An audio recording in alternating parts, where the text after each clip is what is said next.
Bienvenidos al módulo 3, donde vamos a abordar el trastorno específico del aprendizaje y empezamos con el trastorno del desarrollo de habilidades escolares. Abarca todas las dificultades que se pueden presentar en la etapa preescolar.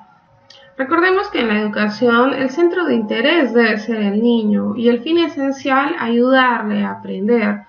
No se trata de hacer que el niño saque las mejores calificaciones, o sea, el mejor alumno. Recordemos que el aprendizaje abarca el desarrollo de la persona como ser humano. Entonces, cuando hablamos de fracaso escolar, esto se da cuando hay una brecha entre el rendimiento logrado por el alumno y el esperado de acuerdo a su edad o habilidades intelectuales. Este fracaso puede deberse a múltiples factores, sean sociales, familiares, individuales, pedagógicos o médicos. El área que estamos tratando en este curso está ceñido solamente a este último factor. Sin embargo, vemos que también hay múltiples elementos a tomar en cuenta. Así, el fracaso escolar puede ser de diversos tipos. Primario, cuando está asociado a dificultades madurativas. Esto varía según la causa y esto puede remitir o mantenerse a lo largo del tiempo. Generalmente remiten espontáneamente cuando se trata de carencia en la estimulación o falta de experiencias adecuadas en el niño para poder fomentar la correcta maduración. Y sin embargo se trata de un fracaso permanente cuando se ha constituido un trastorno en el desarrollo del aprendizaje. Secundario puede ser el fracaso cuando se produce después de un tiempo con un adecuado rendimiento. Es decir, que se presentaron cambios tras un evento específico que generaron un stop y un retroceso en el aprendizaje del niño. Y esto suele ser debido a interferencias momentáneas, que una vez que se corrigen o se modifican, el niño puede retomar con su desempeño habitual. Circunstancial, cuando el fracaso es transitorio o aislado, hay que averiguar la causa y revertirla. Aquí se da por una situación puntual, que puede ser cambios en la pedagogía, dificultades visuales o algún tipo de evento aislado que se haya presentado de manera aleatoria, mientras que en el secundario se trata de cambios más permanentes o de gran escala, tipo mudanzas, divorcio de los padres, fallecimiento de algún familiar. Y habitual cuando se trata cuando el fracaso escolar es la tónica habitual del alumno. Y esto suele deberse a problemas individuales en el niño, ya sea por dificultades a nivel motor, en su lenguaje, en su déficit, algún tipo de déficit intelectual o algún trastorno del aprendizaje. Y se lo conoce como habitual porque al estar relacionado a problemas en el desarrollo psicomotor va a haber un historial de estas dificultades en todas las etapas escolares y preescolares incluso del niño. Dentro de las causas a las que se les puede atribuir el fracaso escolar, vamos a tener que a nivel orgánico los principales causantes son los trastornos en el desarrollo psicomotor, alteraciones sensoriales, trastornos en la comunicación. Recordemos que los trastornos en la comunicación no solamente se ciñen a la pronunciación, sino también a la comprensión, a la intención comunicativa. Los trastornos motores también porque van a dificultar la ejecución de praxias y la posibilidad de tener experiencias. Las enfermedades crónicas también de índole médico-metabólico son muy importantes y condicionantes, incluso infecciosas. Los factores intelectuales también son importantes, por eso es que es necesario valorar el coeficiente intelectual en todo niño que tenga algún tipo de fracaso escolar. Las deficiencias leves pueden pasar desapercibidas y los niños superdotados también suelen tener fracaso, y esto debido al soporte insuficiente que suelen recibir ellos en una educación básica regular. Las funciones ejecutivas juegan un gran rol también. Recordemos que las funciones ejecutivas intervienen no solamente en el correcto procesamiento, análisis y jerarquización de la información, sino también en el desempeño conductual, emocional, las conductas adaptativas. Los factores afectivos constituyen el 30 al 50% de casos de fracaso escolar. Esto está relacionado a la depresión, a la baja autoestima, a la ansiedad, cuadros también de psicosis, de brechas en el nivel cultural, el clima escolar, las amistades, las relaciones que se pueden establecer. Y la neurociencia cada vez va demostrando y va encontrando en la investigación el rol primordial que tiene la motivación y el estado afectivo en el aprendizaje. Y dentro de las causas pedagógicas se puede tener la irregularidad en la asistencia a la escolaridad, una brecha entre el interés y el contenido que se presenta en las clases, entre el interés de los alumnos y el contenido que se ofrece en las clases, alta exigencia, donde se avanza a un ritmo que no está a la par de la capacidad de comprensión o de aprendizaje del niño, la masificación de la información, donde no se hace una educación personalizada, acorde a los intereses, a los ritmos y estilos de aprendizajes. También las actividades extracurriculares, sea la falta o el exceso de estas, y también la actitud del profesor, ¿no? Por otro lado, también la falta o no de capacitación o de destreza del profesor para poder compartir la información brindada. Entonces podemos observar que pueden haber múltiples factores relacionados a fracaso escolar y es muy importante por eso preguntar y conocer todos los entornos, conocer los distintos escenarios en los que se mueve el niño para tener una idea de dónde radica el principal problema. Nosotros estamos desarrollando en este curso este segmento de acá, los trastornos del desarrollo psicomotor, dentro de los cuales constituye el trastorno de aprendizaje, pudiendo estar acá comprendidos también el TDAH, el autismo, los trastornos específicos del lenguaje, etc. ¿Qué consecuencias va a traer el fracaso escolar? Para el alumno significa pérdida de posibilidades intelectuales, rechazo de familiares, de compañeros o de los docentes. Eso es un aliciente de esfuerzo. También hay diferencia en el nivel de conocimiento.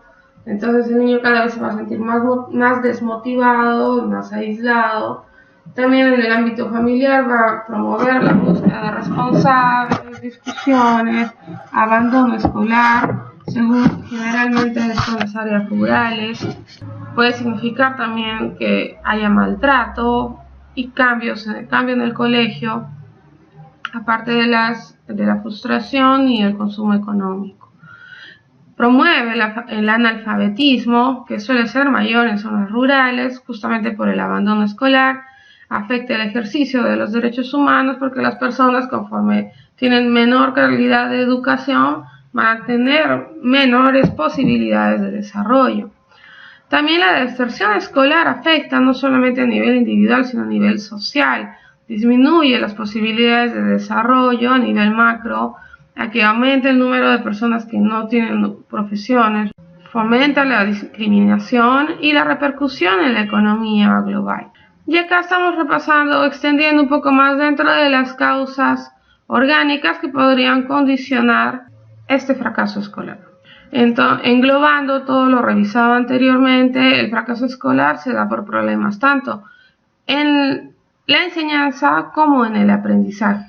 Lo que atañe a la enseñanza tenemos tanto la dispedagogía, problemas en la accesibilidad, las políticas de la educación y actualmente estamos ante el desafío de la pandemia, ¿no?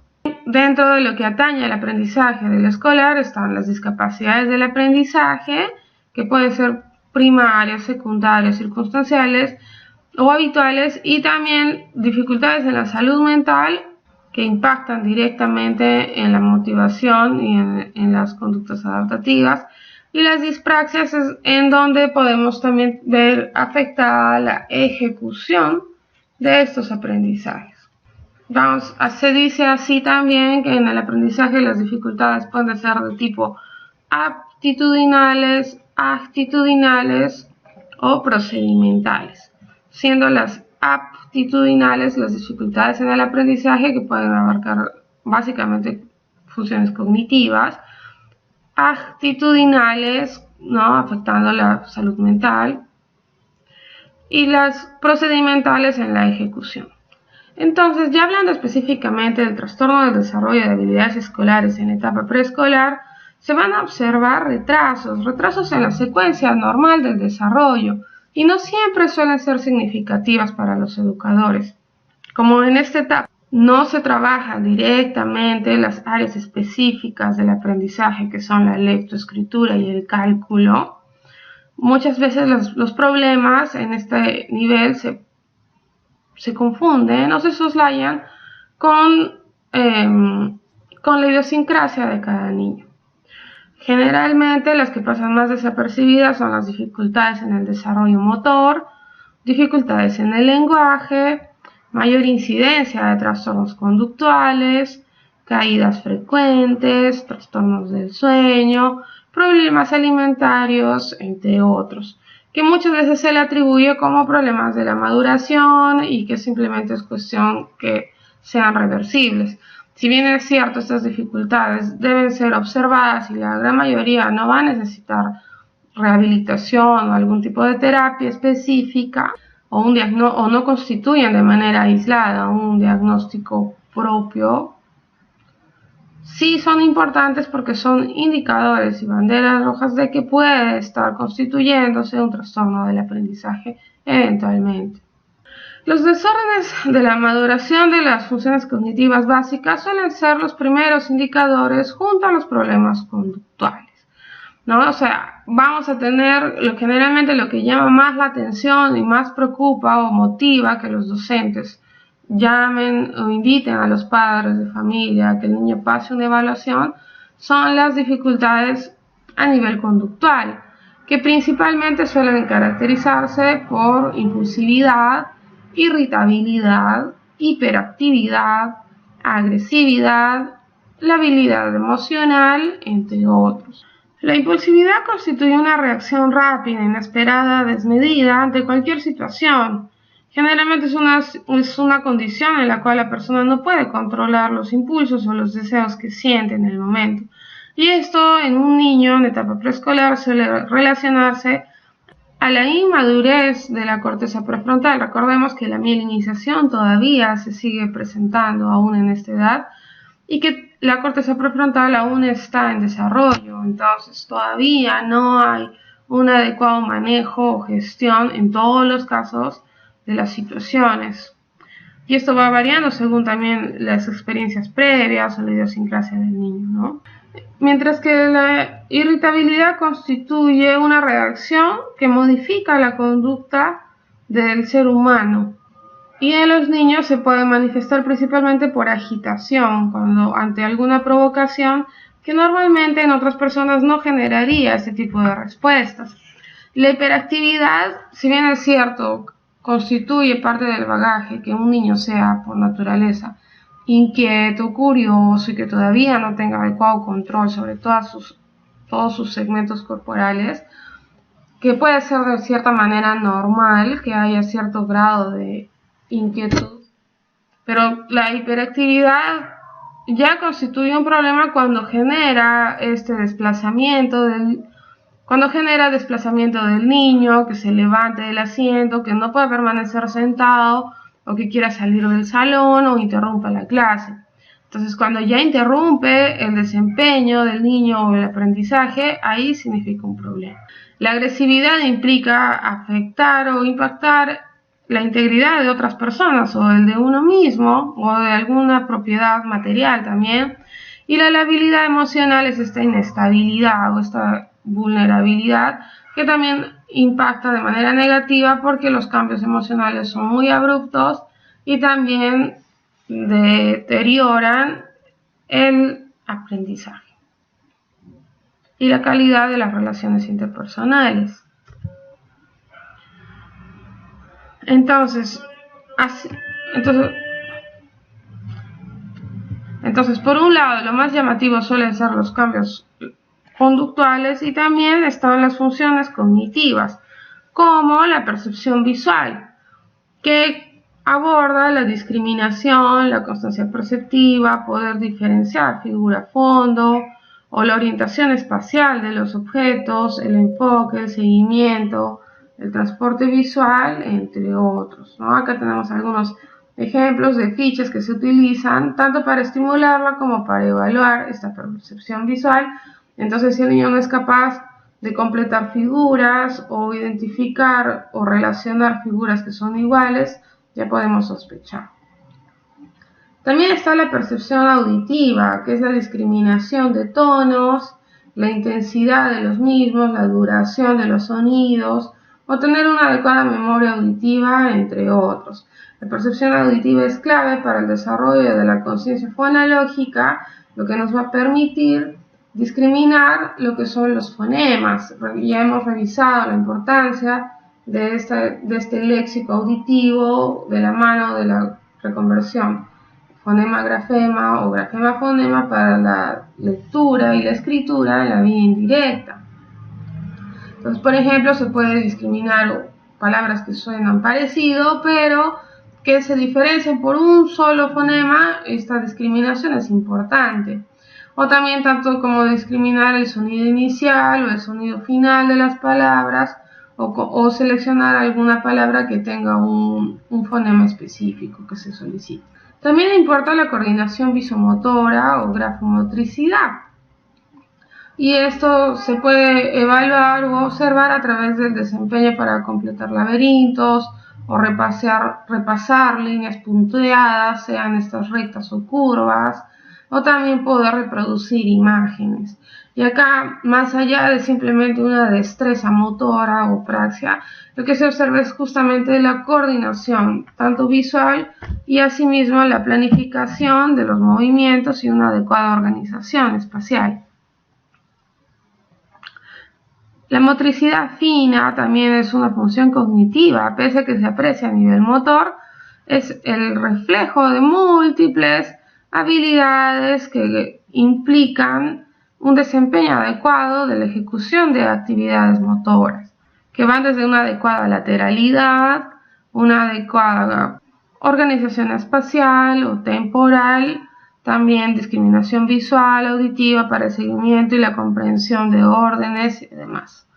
Y también es importante la concentración y la atención, que ya hemos visto que está íntimamente relacionada a los procesos perceptivos y también de memoria.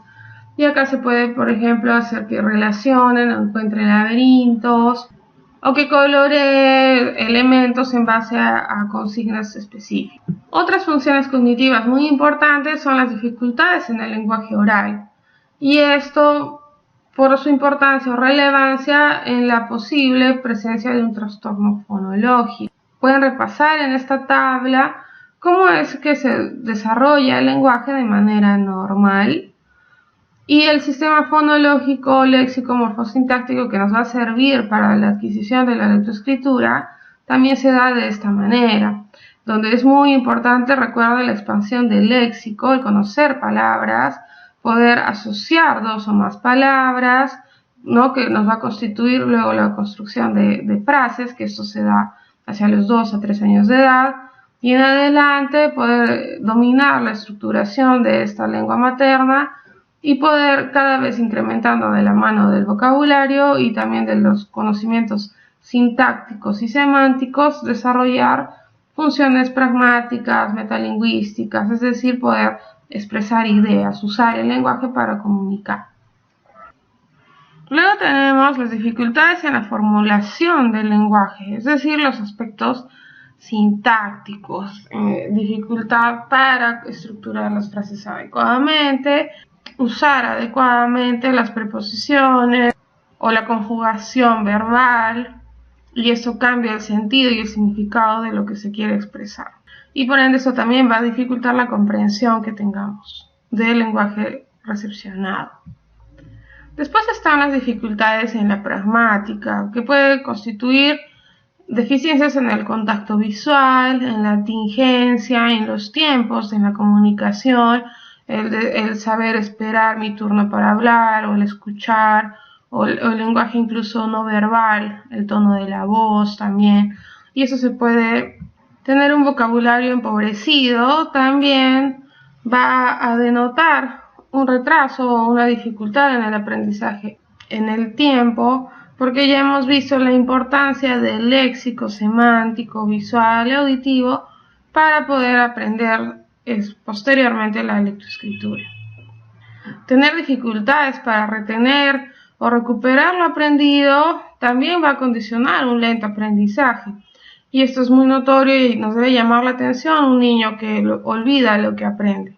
Retraso en las habilidades de seriación, de clasificación o conservación de la cantidad, de equivalencia, entre otros. Ya hemos visto los prerequisitos para el desarrollo matemático y qué tan importantes son las capacidades de seriación, de clasificación, de correspondencia. Si estas dificultades se continúan hacia la edad escolar, va a tener una manifestación más intensa y específica, que se va a denotar generalmente en la primera consulta con los especialistas como un trastorno específico del aprendizaje o un bajo desempeño escolar.